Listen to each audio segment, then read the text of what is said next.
دیکھ بھائی روزہ مت چھوڑنا، چاہے کچھ بھی ہو جائے، چاہے جیسے بھی حالات آ جائے، روزہ مت چھوڑنا.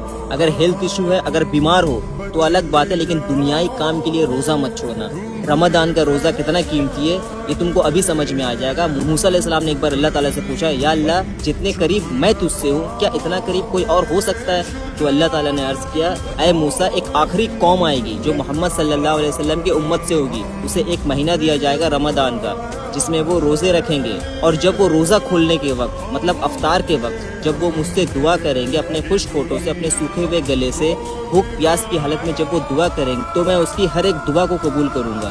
اس وقت میں ان کے سب سے زیادہ قریب رہوں گا. اے موسیٰ تیرے اور میرے بیچ میں 70 نور کے پردے ہیں، لیکن میرے اور ان کے بیچ ایک پردے کا بھی فاصلہ نہیں ہوگا. یہ ہے رمضان، یہ ہے رمضان کا روزہ. اس لیے میرے بھائی روزہ مت چھوڑنا، چاہے کچھ بھی ہو جائے. ویڈیو اچھی لگی ہو تو ویڈیو شیئر کر دینا تاکہ کوئی بھی مسلمان بھائی یا بہن روزہ نہ چھوڑے.